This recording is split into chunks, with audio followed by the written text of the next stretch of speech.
Le Botswana est devenu l'un des leaders mondiaux de la production de diamants et le plus gros producteur du continent depuis la découverte des dépôts de diamants dans les années 60. Avec une économie autrefois axée sur l'agriculture, le pays s'est transformé en une nation prospère et stable grâce à l'exploitation de ces diamants. Ces ressources ont permis au Botswana de connaître une croissance économique rapide tout en investissant dans des secteurs clés tels que l'éducation, la santé et les infrastructures. Ainsi, le Botswana s'est hissé au rang de puissance majeure dans la production de diamants. Comment le pays a-t-il réussi à tirer profit de la gestion de ses ressources? Sans plus tarder, sautons dans ce Wasaso. En 1967, des dépôts de diamants dans la région d'Orapa ont été découverts. 2 ans après, en 1969, une co-entreprise entre le gouvernement du Botswana et la société De Beers, le plus gros exploitant de diamants au monde, est fondée, Debswana. Le but de la société est d'exploiter les ressources diamantifères du pays.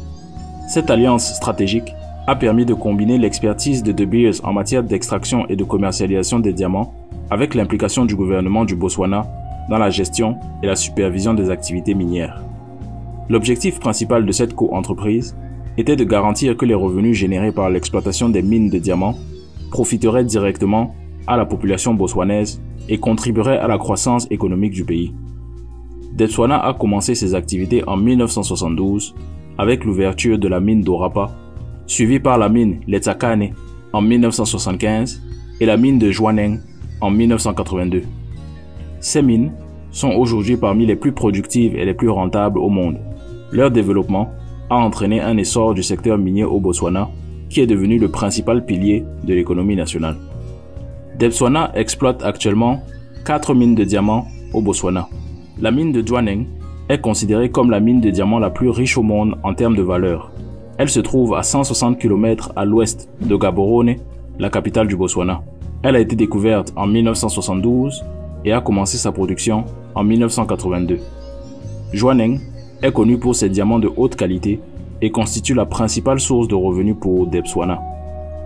La mine de Orapa, située à 240 km à l'ouest de Francistown, est la plus ancienne mine exploitée par Debswana. Elle a ouvert en 1971 et elle est également l'une des plus grandes mines de diamants à ciel ouvert au monde. Orapa produit principalement des diamants de qualité gemme et industrielle. L'Etlakane, inaugurée en 1975, elle est située à proximité de la mine d'Orapa. Elle produit principalement des diamants de qualité industrielle. La dernière mine exploitée par Debswana s'appelle Damcha. Elle a été mise en service récemment en 2003. Elle est elle aussi située à proximité de la mine d'Orapa, avec qui elle partage certaines infrastructures. Bien que sa production soit plus modeste que celle des autres mines, Damcha fournit des diamants de qualité gemme et industrielle. Chacune des mines de Debswana joue un rôle essentiel dans la production globale de diamants du Botswana. En 2019, le pays a produit environ 23 millions de carats, faisant du Botswana le deuxième plus grand producteur de diamants au monde, après la Russie. Dans ces 23 millions de carats, la mine de Jwaneng en a produit 12 millions, ce qui représente plus de 50% de la production totale de Debswana. La mine de Orapa la suit de près, avec une production annuelle de 10 millions de carats, et les 2 dernières mines ont une production combinée d'environ 1 million de carats par an, contribuant ainsi de manière significative à la production globale de diamants du Botswana. Debswana joue un rôle majeur dans l'économie du Botswana en contribuant de manière significative à son PIB. En 2019, le secteur minier, dominé par la production de diamants, représentait environ 20% du PIB, 90% des exportations et 30% des revenus du pays, pour des retombées de 4 milliards de dollars. L'entreprise est responsable de la majorité des exportations de diamants du Botswana. Grâce à cette contribution majeure à l'économie, le Botswana est devenu l'un des pays à revenus intermédiaires supérieurs et a connu une croissance économique soutenue pendant des décennies. Debswana contribue largement aux recettes fiscales du Botswana en payant des taxes, des redevances et des dividendes au gouvernement. Ces revenus sont vitaux pour le pays car ils permettent de financer des services publics essentiels tels que l'éducation, la santé et différentes infrastructures. Mais ces revenus ont également permis au Botswana de diversifier son économie et d'investir dans d'autres secteurs comme le tourisme pour essayer de réduire leur dépendance aux revenus des diamants. L'impact de l'entreprise est aussi significatif pour l'emploi au Botswana, en créant des milliers d'emplois directs et indirects. Debswana emploie plus de 12 000 personnes. L'entreprise s'engage également à développer des compétences locales en offrant des programmes de formation et de développement de ses employés. Ces programmes visent à améliorer la compétence technique et professionnelle des employés et à renforcer les capacités locales dans l'industrie minière. Grâce à ces initiatives, Debswana contribue au développement humain et économique du Botswana et à l'amélioration de la qualité de vie de sa population. Debswana s'efforce de maintenir des normes élevées en matière de responsabilité sociale des entreprises et travaille en étroite collaboration avec les parties prenantes, y compris les communautés locales, pour garantir que les impacts négatifs potentiels de ces activités soient minimisés. Dans ces actions, on peut compter l'adhésion au processus de Kimberley, des programmes de réhabilitation des mines et protection de l'environnement, et des soutiens aux communautés locales. Comme toute entreprise d'exploitation minière, Debswana est confronté à des défis environnementaux et de gestion des ressources. Ayant longtemps bénéficié d'une bonne réputation en matière de gestion et de gouvernance, le Botswana et sa compagnie Debswana enchaînent les scandales politiques et les affaires de corruption ces dernières années. Le plus gros scandale étant celui de l'ancien directeur de Debswana, Louis Goodwill Chindo, retrouvé mort après avoir révélé lors de son procès qu'il avait arrangé des prêts venant de De Beers pour le président de l'époque, Ketumile Masire. Même si Debswana est le principal producteur de diamants au Botswana, il existe tout de même d'autres acteurs dans l'industrie du diamant dans le pays. L'entreprise a deux concurrents locaux, Lucara Diamond Corp, une entreprise canadienne qui exploite la mine de diamants de Karowe, découverte en 2008. La mine est connue pour ses diamants de grande taille et de haute qualité, dont certains ont été vendus pour plusieurs millions de dollars. Bien que la production de Lucara soit plus petite que celle de Debswana, elle occupe une niche importante sur le marché des diamants de grande taille et de qualité exceptionnelle. Firestone Diamond. Cette société possède une mine au Lesotho et la mine BK11 au Botswana. Bien que sa production soit plus limitée que celle de Debswana et de Lucara, Firestone Diamond reste un acteur important du marché du diamant au Botswana. Au niveau mondial, Debswana se positionne parmi les principaux producteurs de diamants. Les autres géants de l'industrie du diamant sont Alrosa, une entreprise russe qui est le plus grand producteur mondial de diamants en termes de volume, responsable d'environ 29% de la production mondiale. Bien que la valeur moyenne des diamants produits par Alrosa soit généralement inférieure à celle de Debswana, l'entreprise russe reste un acteur clé sur le marché mondial des diamants.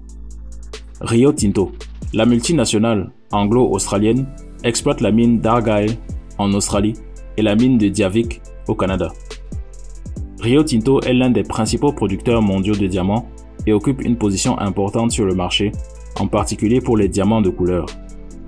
De Beers, qui est copropriétaire de Debswana, est également un acteur majeur sur le marché mondial des diamants, avec des opérations en Afrique du Sud, au Canada et en Namibie. En tant que partenaire dans la compagnie Debswana, De Beers joue un rôle important dans la commercialisation et la distribution des diamants du Botswana. En comparaison avec ces géants de l'industrie du diamant, Debswana occupe une position solide sur le marché mondial, surtout grâce à la taille et à la qualité de ses diamants. La réussite du Botswana dans l'industrie du diamant est en grande partie attribuable à la présence et à l'impact de Debswana. Également appelés diamants de laboratoire, les diamants de synthèse sont créés par des processus de haute technologie qui imitent les conditions naturelles sous lesquelles les diamants se forment dans la Terre. Il existe deux principales méthodes pour produire des diamants de synthèse, la pression haute température et la déposition chimique en phase vapeur. Ces diamants ont les mêmes propriétés physiques, chimiques et optiques que les diamants naturels. Le marché des diamants de synthèse est en plein essor et connaît une croissance rapide.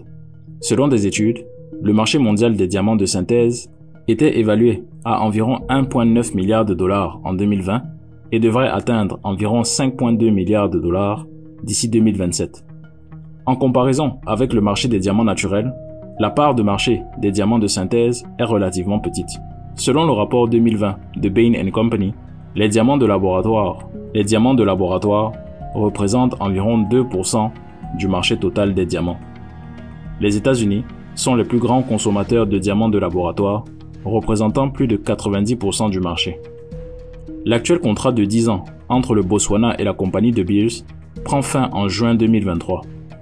Le contrat actuel donne le droit au Botswana d'acheter jusqu'à 25% des diamants extraits par leur co-entreprise Debswana.